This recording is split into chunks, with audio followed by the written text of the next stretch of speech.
Hi, everyone. Welcome to our webinars for today. Waiting for one other panelist to log in. Stand by. We'll be with you in just a minute. Tom, I have logged in. This is Carrie. Oh, wonderful. Wonderful, Carrie. Very good.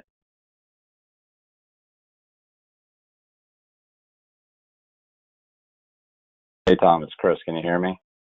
Yeah, you're good, Chris. Okay. All right, good. Very good. All right, let's go ahead and start. Welcome, everyone. My name is Tom Moran, and I'll be facilitating today's webinar.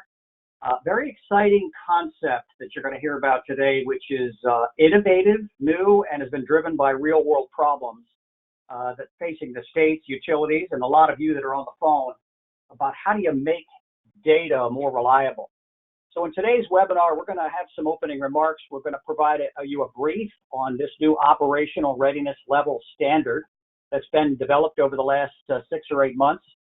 At the end of the day, the work group that has been putting this together is comprised of stakeholders from industry, state emergency management, research community, trade groups, federal agencies, and other NGO organizations. Input from a lot of folks, and I think you'll find it very interesting. This is all happening under the SISE, the Sensitive Information Sharing Environment. It's a legal framework established by the private sector, jointly funded by private sector and DHS as a way to share sensitive operational information quick, fast, and simple. And we're excited to have you folks dial in today. So I'm going to introduce our first speaker, Chris McIntosh. Chris is the co-chair of the GIS working group, and then Carrie Hicks from Duke Energy, who is the chair. So Chris, I'll turn it over to you, and I'll give you the screen here, right? Give me just a second. Okay. Chris McIntosh. Thanks, Tom. And let me, you see my screen, everybody? Yeah. Let me get my slides going here. So, a little bit real quickly about my background. I was a chief of operations at the Virginia Department of Emergency Management. I was a state interoperability communications officer, and I was also director of public safety industries at Esri. And across all of those experiences, the same problem has come up over and over again, and that is data. There are massive amounts of data available in today's world. Data from all different kinds of sources, all different kinds of organizations, crowdsourced data, social media data. You have access to more data than ever before, and it's overwhelming. And how do you turn that data into information that you can reliably and a way you can trust it to make potentially life and death decisions based on?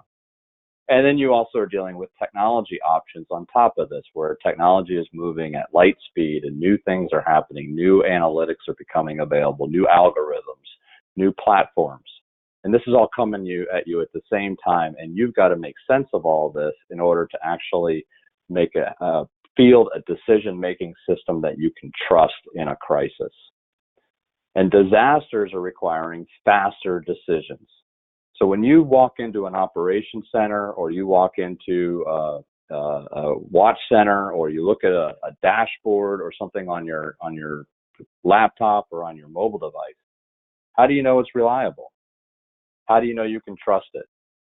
There are many, many examples of bad data getting into the decision tree. There's an example that occurred in Haiti where some data got in and misdirected some search and rescue missions. There's unfortunately, this is becoming increasingly apparent as data becomes more available and more easily created, that sifting through these things in a fast-moving disaster or incident is becoming increasingly problematic. Coupled with that, public safety and security agencies are moving more to digital decision-making. So you're becoming more reliant on data. So when you combine those two, the potential for misunderstanding, misinterpreting, or just getting bad data that's not reliable into your systems is rising exponentially. It doesn't mean that crowdsourced data is bad. It just means that you have to know what you're looking at when you use it and use it accordingly. So how do you do that? How do you better understand what you're looking at without throwing away the potential opportunities of social media or other kinds of data that has applications but maybe is not authoritative? You got to start with, what are your questions? What are your concerns? What are the questions you need answered? When that phone rings at 2 o'clock in the morning and somebody's told you that something's gone boom or something's gone pop or something else bad has happened, most of you probably have 10 or 20 questions in your head that you want answered. You got to get those out on paper. Who are your stakeholders? Who else's questions do you need to answer? If you're in government, maybe it's a step up the government hierarchy. If you're in private industry, maybe it's a vice president or some other kind of corporate executive, or maybe it's your shareholders and partners. You got to map all that out so you understand the ecosystem and the environment that you're in, the questions you need to answer, and then you can start to think about what kind of tools and what kind of data do you need to power those tools and provide some sort of coherent framework to the problem. And this is what we're doing in the All Hazards Consortium GIS Working Group. We're doing this use case by use case. So we're addressing things like staging areas. We're addressing things like damage assessment, and we're going exactly through this methodology, working with, as Tom said, a cross-cutting group of stakeholders from private and public entities, so that we get all the perspectives and we come up with questions and associated data to answer those questions that comes from both public and private sector, but also answers the needs of public and private sector groups. So it's really fascinating, and really, I've been doing this a long time and never worked with a group of people who have all the different viewpoints needed in order to, for the first time, attack the problem from all the different angles that are out there. The outcome of this is threefold. Planning.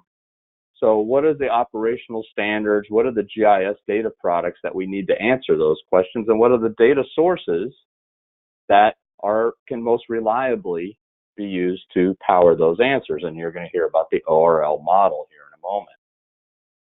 Then decision support. What are the processes for decision makers and GIS professionals to create better decision products? So data is not good enough, because that data has to be turned into information. And that requires collaboration between the operations folks and the GIS folks, so that the right information is presented the right way in the right tool at the right time.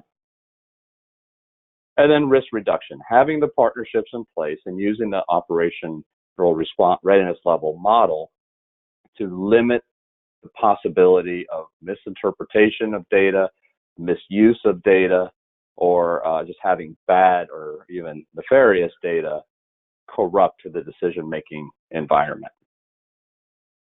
And this is how it all works. Now, typically, you would do this slide from left to right. You have sources of data. They could be from WebGIS systems, social media, sensors, drones, your crisis management system.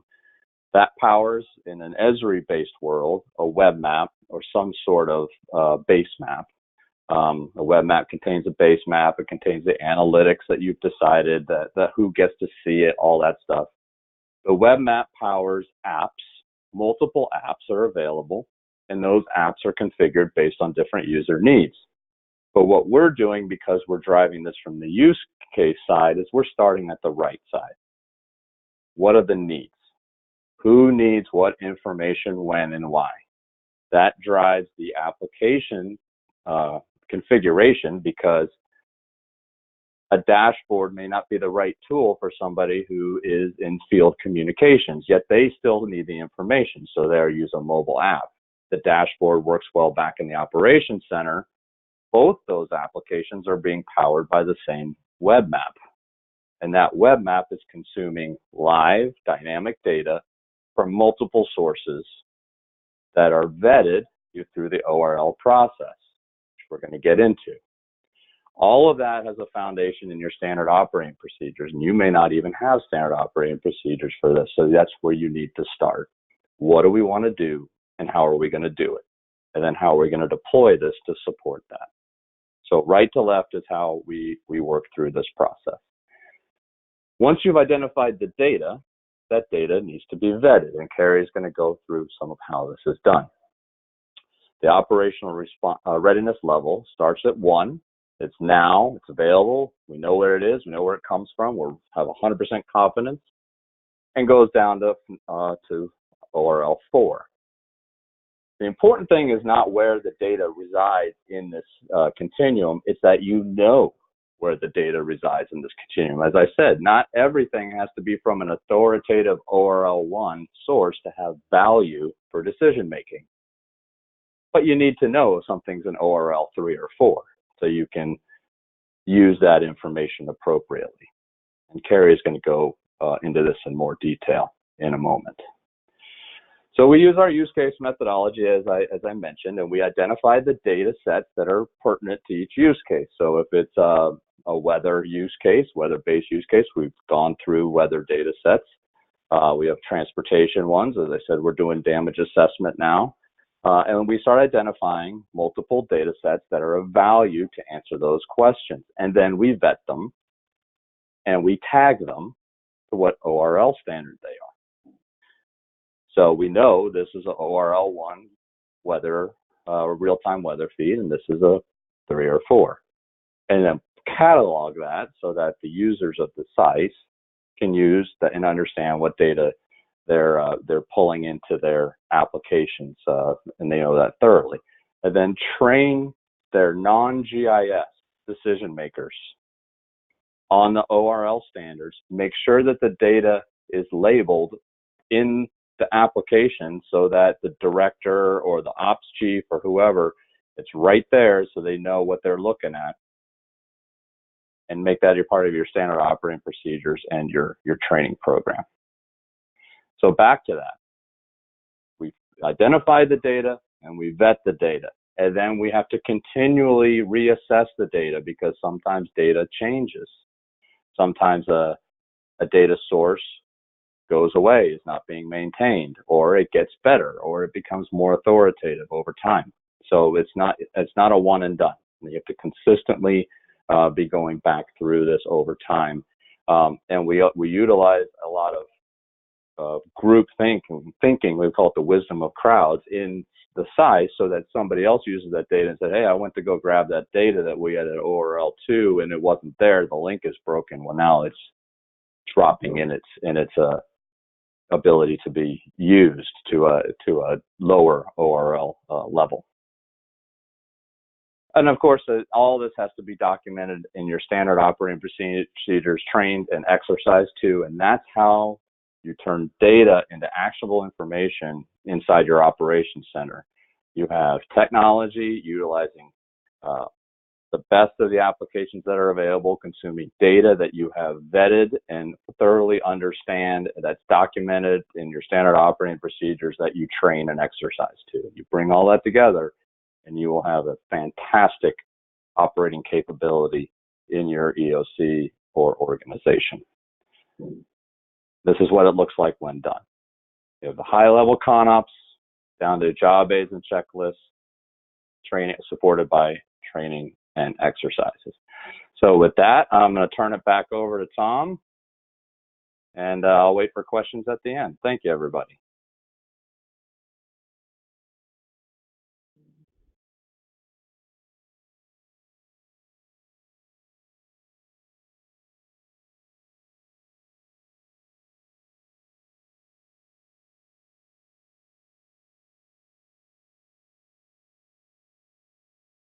Tom, are you on mute? Sorry there. Can you see my screen? Yes, yeah, we can. Okay, very good. So I want to introduce Carrie Hicks.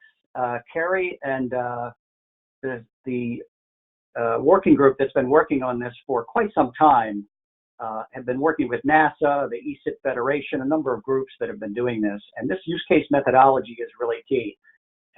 Carrie and Karen Moe and a number of folks worked with the utilities to develop that ORL standard, which is a simple tool. And Carrie, working with Duke Energy, put together a very simple product that is now going to be available to rank data sets. Pretty interesting how that's happened.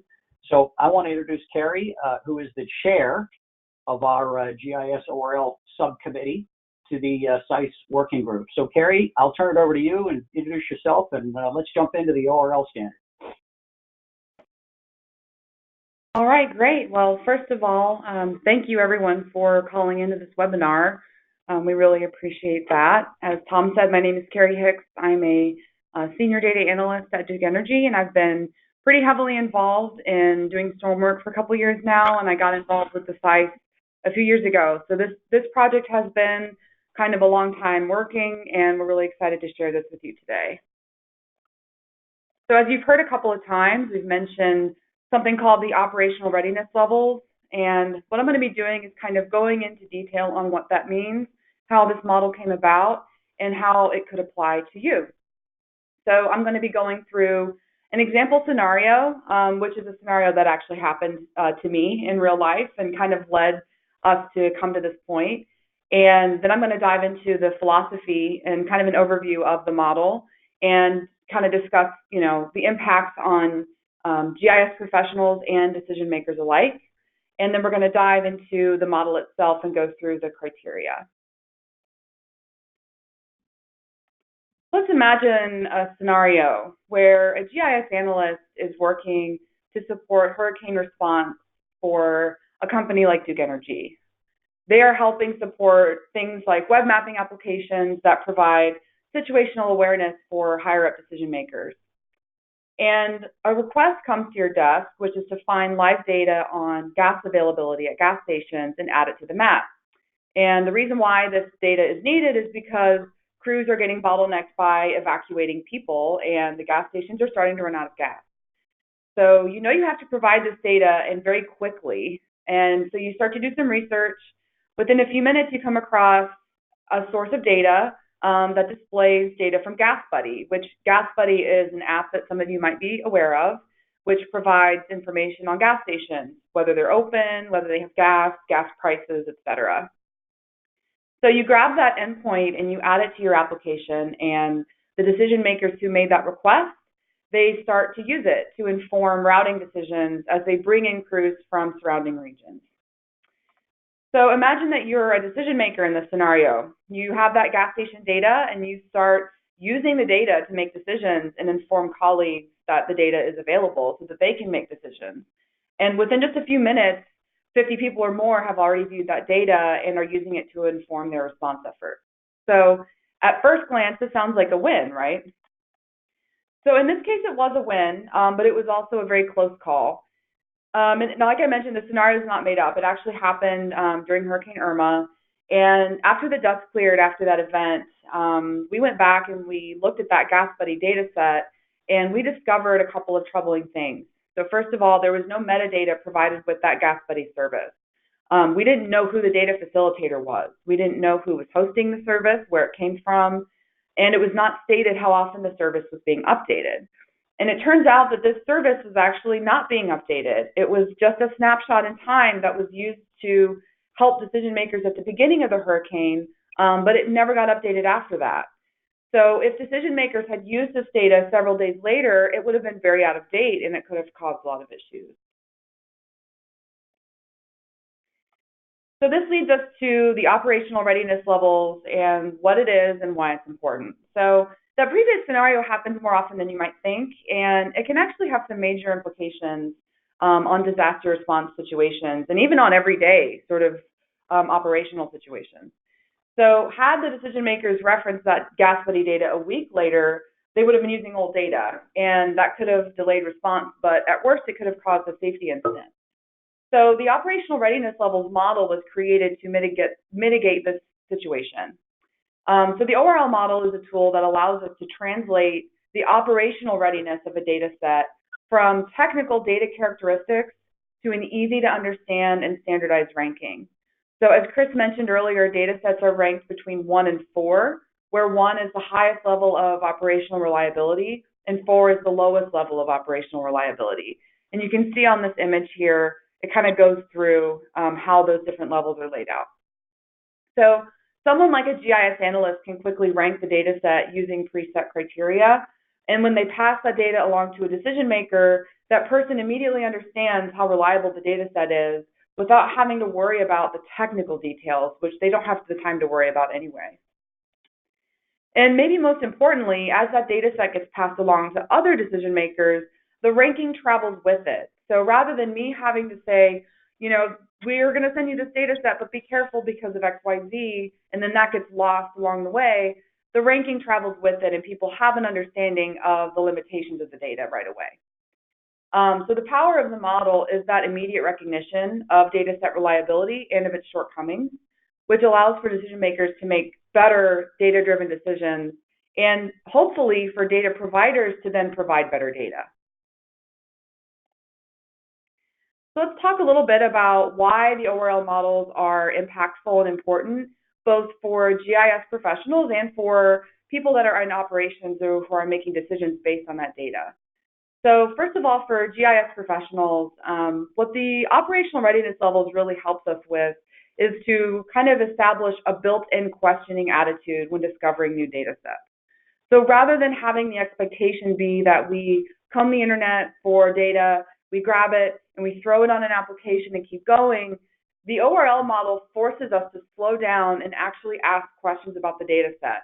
Where is it coming from? How often is it updated? What's the temporal resolution? Those kinds of things that are so important to make sure we understand about data, especially in a rapid response scenario.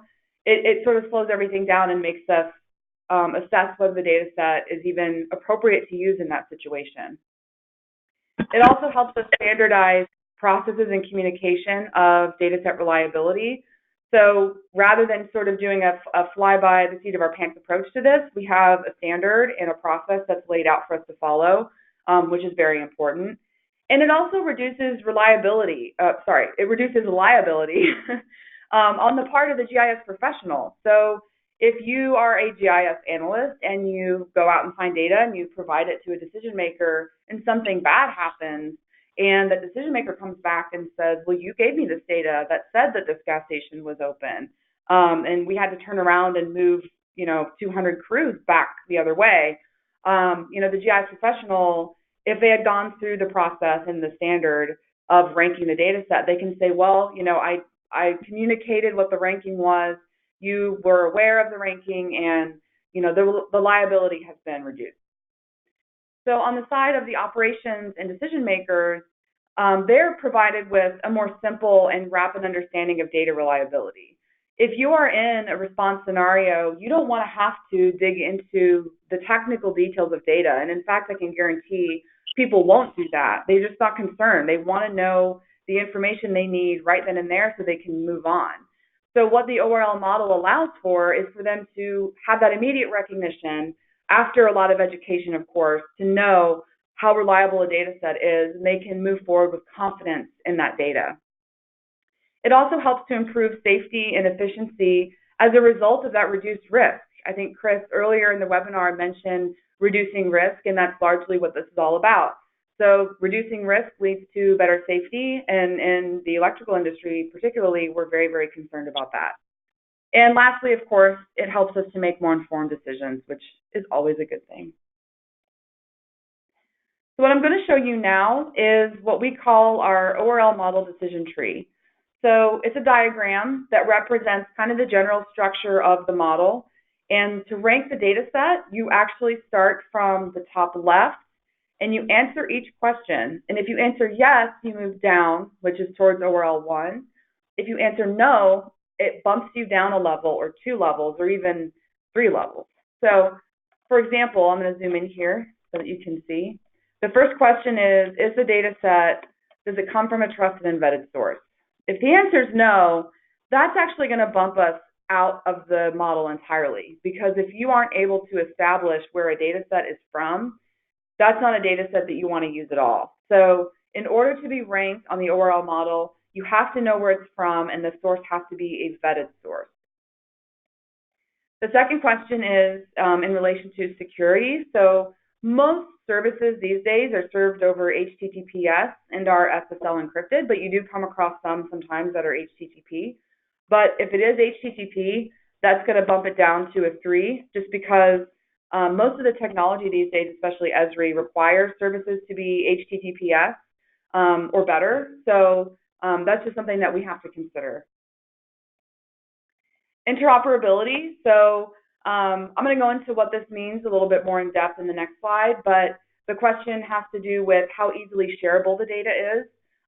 If you answer no to that question, that bumps you down to an ORL level of 3, and so on and so forth. So that is a general description of how the model works, and it's actually very simple. And it's also okay if it's not absolutely perfect. The point is to get a general idea of the reliability of the data set, and we do leave a little bit of room for interpretation for some of these things. So I'm going to go into a little bit of detail on each of the criteria. Just as soon as this loads, there we go. All right, so the trusted embedded source, this is the first question, and basically we're working as a committee to come up with a list of trusted embedded data sources. But the most important thing is, can the owner be clearly identified? And if the owner can be clearly identified, the second question would be, can the data facilitator be clearly identified? And sometimes those are different things. A lot of times they'll run across services that are facilitated by a company like Nowcoast, for example, but the actual data source comes from NOAA or the National Weather Service. We just need to be able to identify both of those entities. The next one was the SSL and HTTPS. So this kind of goes into a brief description of what this means. Basically, the URL of a service should start with HTTPS and not HTTP. So each of these criteria, by the way, it describes how to answer yes or no. So for this one, you answer yes if you read the URL and it says HTTPS. So that one's pretty simple. For data shareability, this was the interoperability question. A yes answer would be an ArcGIS REST service. Also could potentially be a yes is shapefiles, geodatabases, and KMZ. Those are all formats that any GIS professional is going to be fairly comfortable with working with. They're also data formats that you can easily incorporate into most GIS platforms pretty quickly. But a no answer would be something like an Excel spreadsheet or a CSV or images, things like that that aren't GIS data inherently and would require some kind of manual data massaging to get it into that format. So on the question of service availability, this has to do with the availability of web services and how frequently the service goes down, which could be due to scheduled maintenance or service interruptions during major events. So we have some criteria here. This is one of the more specific and detailed criteria. We as a committee worked kind of hard to come up with what this threshold would be. But basically, if a service is available at least 95% of the time, the answer for this criteria would be yes. It would be no if it's less than 95%. And also if the availability of a service cannot be determined or hasn't been determined yet. So there are ways to monitor service availability. We have used certain services that kind of let you see, you know, over a period of time how well a service performs. So that's one way to get at this question. But if you don't know, then you would just answer no. So verified and tested, this basically means that the data is not in a development or a testing phase. You're going to find a lot of data out there that says it's in a beta or it's in development or it's just being tested. In that case, you know, we want to make sure that if we're ranking a data set at a high ORL level, that, you know, it's not in a development phase, that it is verified and tested. And most importantly, that it's being supported by someone so that if something happens, it goes down, you know, somebody can step in and help. The issue of metadata, basically metadata is defined as data about the data. So if you go in and you view the metadata and it's missing certain components like spatial resolution or guidance for interpretation, that's going to bump down the ORL ranking for that data set. And finally, we have change notification. So the data provider, what we would like is for them to implement some form of communication with the end user. This could be a website, an email address, something so that the user knows if something has changed about the data. So a lot of, for example, National Weather Service or NOAA data sets will have a graphical web page, which is a user interface that you can go to for the data sets. And a lot of times we'll put out information if something has changed. But if nothing is in place at all, then you'd answer no to that question, and it will bump the rating down. Not a whole lot, because we do understand this is asking a lot of data providers, but we also recognize that it is very important. So now that I've talked about the criteria and the general setup of the ORL model, I just put together a quick dashboard that shows a couple of example data sets that we've ranked at an ORL 1. And this is just to kind of give you an idea of the kinds of data sets that we have that we've put together. And Chris also has several great dashboards that he's put together that demonstrate this data. So for example, the National Weather Service river gauges, this data set is ranked at a 1, and it's an extremely helpful data set because it shows not only current stage, but it also shows forecasted stages out to 336 hours for river gauges. Not for all gauges, but for a good majority of them. And then we also have the National Weather Service Watches and Warnings Advisory, which this is a really useful data set. Many of you have probably seen this one before, but it just provides a current snapshot in time of the watches and warnings that have been put out by the National Weather Service. And then we also have tropical cyclone tracks, including watches and warnings from NowCoast. And then we have the NowCoast short duration hazardous weather layer, which is a time-enabled map service that allows you to see watches and warnings for quote-unquote short duration events, which are things like thunderstorms. And that's just an example of a couple of the data sets that we've ranked at an ORL level of 1. And that's all for me. I'll go ahead and turn it back to Tom.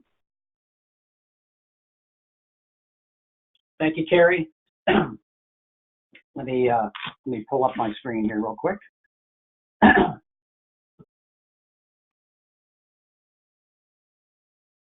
Okay, very good. Carrie, thank you. Hang on a second here. If you would like to see that presentation, we put the URL here on the screen and also in the chat area. So feel free to visit that. Carrie just put that up today. Carrie, thanks for doing that. That's on a brand new server, so we appreciate you taking care of that. We want to open it up for discussion at the moment.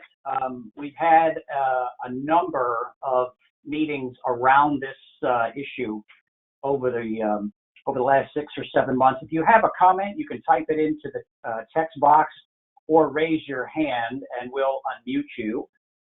While we're waiting for folks to do that, we had a couple of preliminary questions that come up constantly. The first one is, and Carrie, I'll ask this for you, as a GIS professional at Duke, why is this important to you? And as a decision maker, why is it important to the Duke decision makers? Maybe you have an example, or can you share kind of that perspective? Operation. Sure. So I do have an example, and this is one, Tom, that I've talked about in the past. But last year during Hurricane Florence, we were kind of testing out the ORL model in a live storm response environment. And something that ended up happening was someone sent us a data set that I think it showed some predictive flood modeling, but we went through the process of ranking it on the ORL model, and it was that process that led us to determine that we shouldn't actually add that data set to our storm map. And we had a couple reasons for that. One of them was that it just was too early for this data set. It was kind of complex and difficult to understand. And we just didn't feel comfortable putting something like that out there for our end users without fully educating them about it first. So really, that goes back to what I was talking about with the questioning attitude. It just helps us as GIS professionals slow down and make sure that what we are providing is good, reliable data that our end users can easily understand and interpret. Right, very good, thank you. Chris, maybe your perspective on that. Why is this important to me, right, as an operational decision maker? Yeah, I can't overstate that. Carrie said it well. In the middle of an incident, operators are not stopping and asking questions usually about the data that they're being presented. There's a mindset that if it's being brought to me on a map or in an application by my staff, that it's vetted, and trusted. And that's dangerous, as to the example that Carrie mentioned with Gas Buddy. So this is important to inform GIS folks and operators, so they're speaking a common language, so they know and can communicate very quickly what the status is of the data that's powering the application that they're looking at. It's something we have to get better at as an emergency management community, as we rely more and more on data, is understanding what that data means and what its reliability is. So it can't be overstressed. I mean, executives will ask questions of other information they're given, how whether it's coming in on radios or whatever, but for some reason they tend to trust maps as kind of truth, and it's not always the case. So this provides a way of reducing the risk of a miscommunication and making sure everybody understands what they're looking at. Right. The next question was, Carrie, we've had a lot of, and Chris, you've talked about this as well, we've had a lot of people ask, that the operational decision makers, there's a gap sometimes between the technology GIS folks and the operational decision makers. One of the questions that comes up all the time is, I don't really know what I'm looking at, right? When they get a product, how does this help them know what the product is and know what they're looking at? Chris, I'll start with you first. Well, the key to that is in the process of coming up with that product. So really, if you move this all the way to the left in the timeline, the conversation has to start happening between the GIS staff and the decision makers at an operational, non-technical level. So the GIS folks often are they're guessing, or they're trying to do their best to provide the data to the operational people, and the operational people don't know what the GIS people can or can't do with the tools that they have. I see this all the time. So having that conversation, and sometimes it even has to be facilitated between the operation folks and the GIS folks, to come up with those questions and then map those questions to data and then talk about together the reliability of that data and what's acceptable and what's not, is key to all of this happening. If you haven't done that before the incident, it's too late. So this has to go on blue sky days, year round, use case by use case, with a programmatic approach to this. Otherwise, it's never going to be well implemented, and it's never going to be operationalized, and ultimately the organization is not going to get nearly their return on investment on their GIS system. And Carrie, as a GIS professional, how does this help your decision makers know what it is you're giving them, right? How can you talk to that for a minute? I know you've had a lot of discussion about that. Sure. Well, I'd like to kind of reiterate, the ORL model, the most powerful part of that really is in its translational ability. I hear so often challenges, and I'm not exactly speaking from experience, I've just heard from around the industry, challenges of bridging the gap between technical people and people that are working in operations and making decisions. It's a constant challenge for all of us to speak the same language. And what the ORL model allows us to do is to standardize and simplify the most critically important components of data in a way that's easy to understand for someone who is not a GIS professional or may not be familiar with what something like temporal resolution is. They just want to know, can I trust this data or not? And that's what the ORL model allows us to do. So from my perspective, what's most important for us is that, A, our users understand the data well and they understand how to use it and interpret it. And that's actually a component of the ranking. If the data set is hard to interpret or it's difficult to understand, it's going to be lower on the ORL model. And, guidance for interpretation is even one of our criteria. So I really just think, again, that the ORL model can really serve as a way to translate between these two different worlds that often during a major storm situation, we have to work together in pretty high pressure situations. Carrie, another question just came in. is the ORL model focused on data sets or data sources? This is an interesting we had an early on discussion in the work group, if you remember. Maybe you can speak to that because it's a work in progress. I think that the story behind that is pretty good. Yeah, so I would say it's focused on data sets. The data source is a part of the ranking. It's a part of the model, but we're not out, trying to rank data providers or data sources. That would be an entirely different objective. We're not trying to compare and rank NOAA versus, the National Weather Service or anything like that, which they're the same. But anyway, we're more focused on the actual data set itself. And even to go a little bit further than that, there's a difference, between data set and data product, which is something that we're still parsing out. For example, a model that's put out that actually incorporates multiple data sets to produce an output.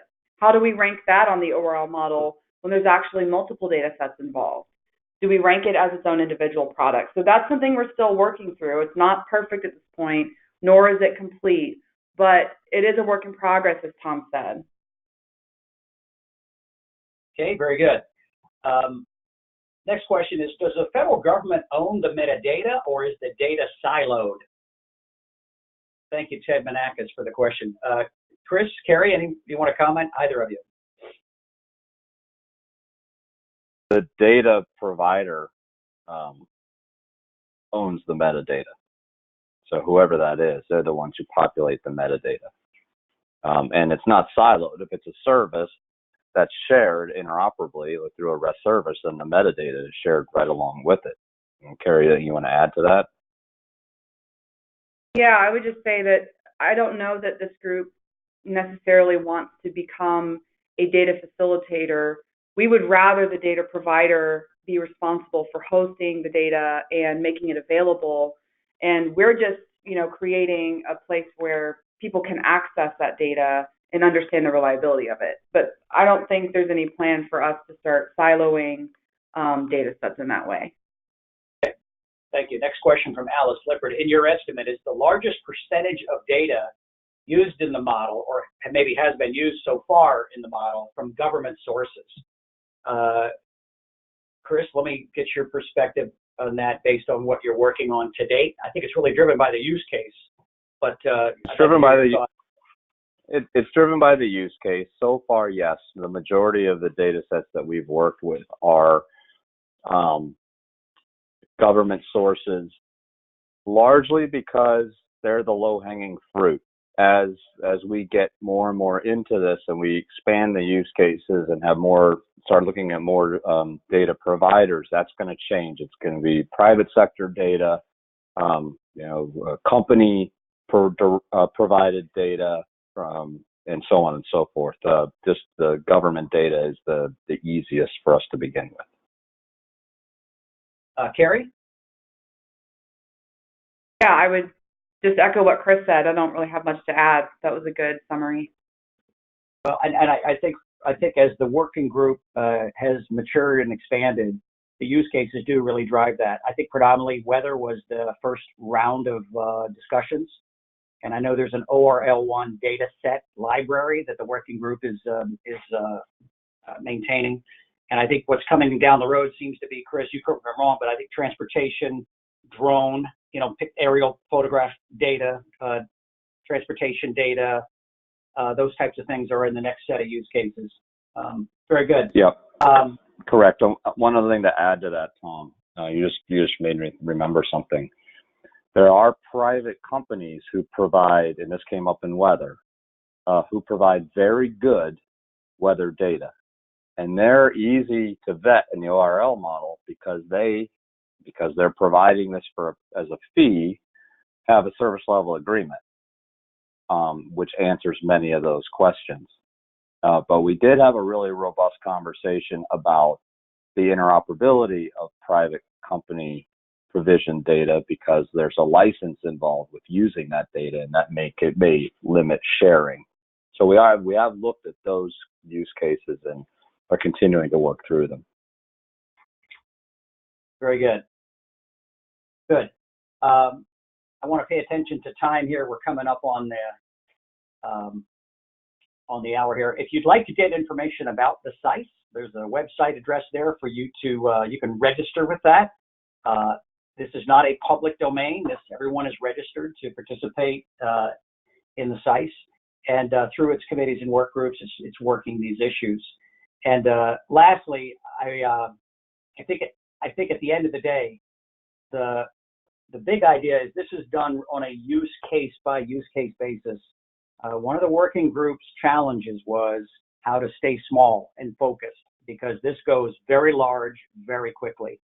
And so, Carrie, I want to thank you and Chris for leading that, because it's very hard sometimes when you have, especially when you have federal government there, they tend to work on much larger things, and sometimes the use cases are zeroed in on a specific problem. And by building a library of use cases, it's become quite effective. And this tool has become very good. Carrie, one last question is, I think people need to know the story. Where did the ORL come from? Can you talk about the story with NASA and Karen Moe and how we first heard about it? And absolutely. Yeah, great story. It is a good story. So originally, the ORL idea was inspired by something that is used within NASA and has been used within NASA for a long time, called technology readiness levels. And within NASA, the TRLs have a lot more levels. There's, I think, 9. But NASA uses the TRLs to determine the readiness of a particular piece of technology. That could be anything from a component of software to a rocket engine. And so Karen Moe, who is, she used to work for NASA. She's now retired, but she's heavily involved with the SISE. She came up with this idea that, well, what if we actually use that framework in an operational setting and use that to determine the operational readiness of data, which is a different question, right? You know, you can ask if something is technologically ready, but to ask if something is operationally ready is entirely different. So it was within ESIP, the ESIP Federation and the Disaster Lifecycle Cluster, that idea sort of started to percolate a little bit. That bled over into the SISE, and then right around the time that I got involved, which was a couple of years ago, I picked up on the ORL model, and I thought it was really interesting, simply based on the experiences I had personally, just working in GIS and in the electrical industry.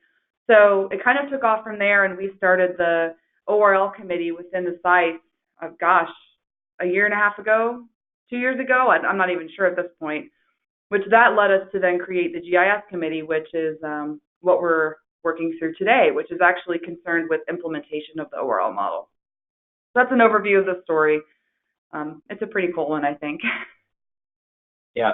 Well, I think the message there was this wasn't created, it was adopted by somebody named NASA who had figured this out long before. Folks, I want to thank you. Carrie, thank you. Chris, thank you. And I want to thank all the committee members that are on the phone that helped put their brush on the canvas. The whole idea here is not more data as far as use cases go. It's better organized, more reliable data packaged in a way decision makers can make decisions quickly, 30 seconds. It won't solve all of the decisions, but if we can pick off 10 or 20% of those frequent decisions during disasters, that's the point. So, Carrie, Chris, thank you again. This will conclude our webinar. Thank you all for attending. We'll send out a link to the recording a little bit later, and I'll leave up on the screen for a few minutes the link to the presentation. So, folks, thank you. This will conclude our webinar. Thank you, everybody. Thank you all.